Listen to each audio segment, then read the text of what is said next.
Alrighty, good morning guys, how are we? Today I received some vape mail.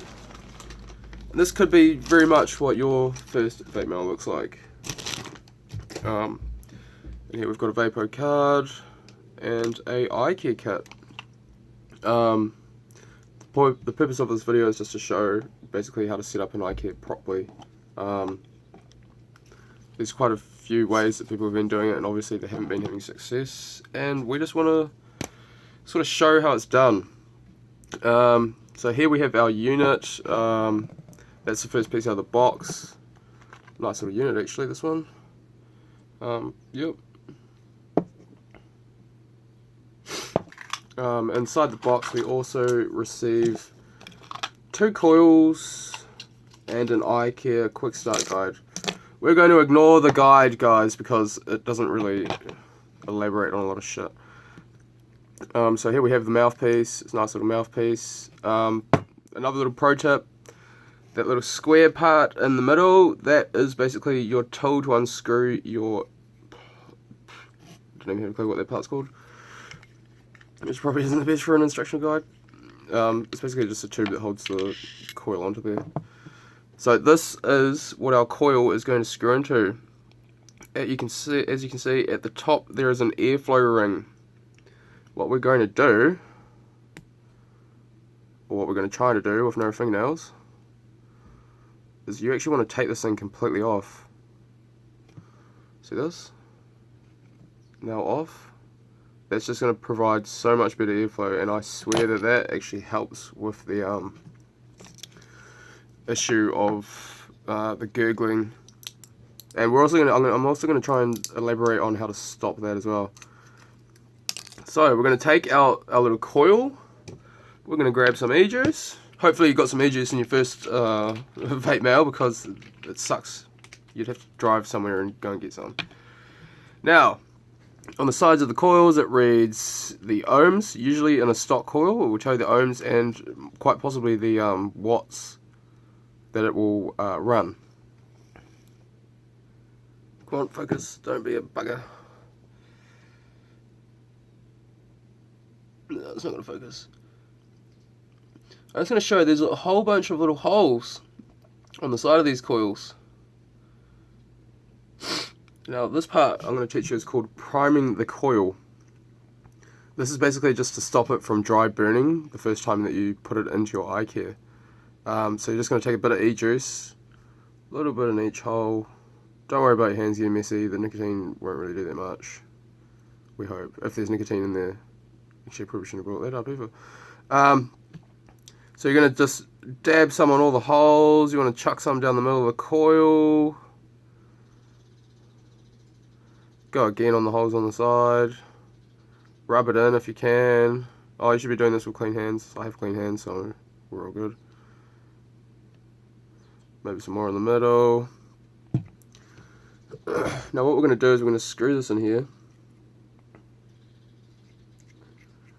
When I ran my Icare, I just did tighten it as tight as it would go. I don't know if that's the way to go, but that's what I did and it worked fine.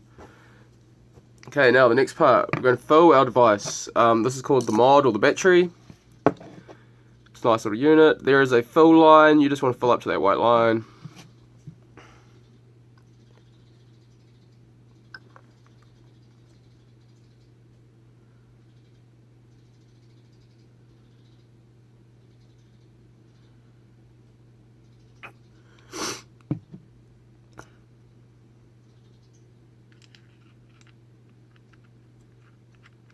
Should glide in there nice and smooth. You want to screw that.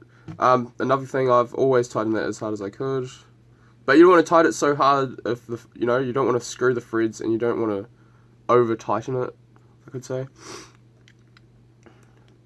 Now traditionally we would let that sit for about 5 minutes just to let it prime properly, but I'm greedy and I'm going to have a vape now.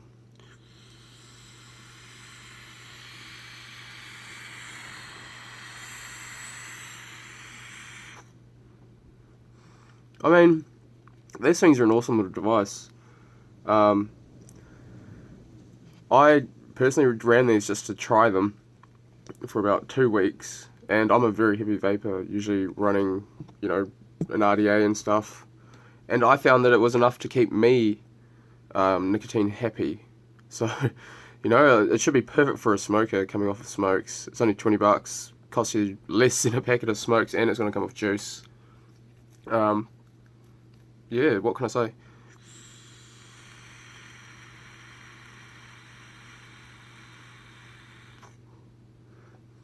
Green light means it's fully charged, yellow means it's halfway, red means it needs a charge.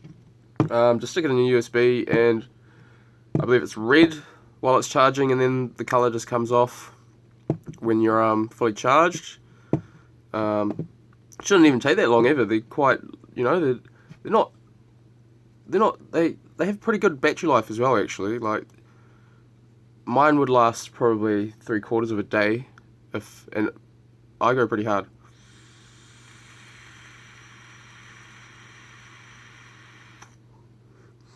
When you change your coil, you want to repeat the same process of priming the coils for about 5 minutes before you use it.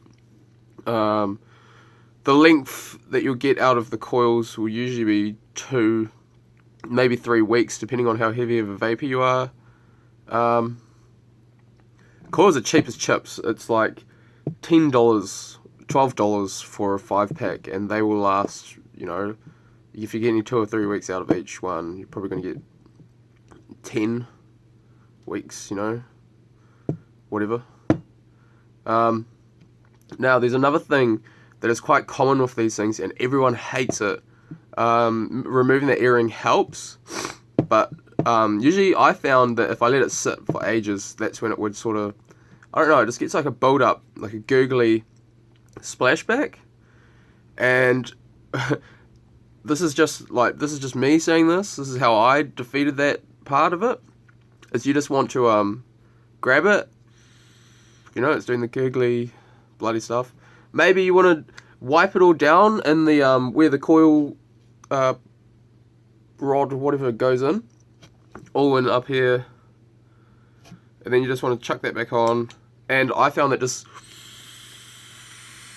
you know, give it a real good tug.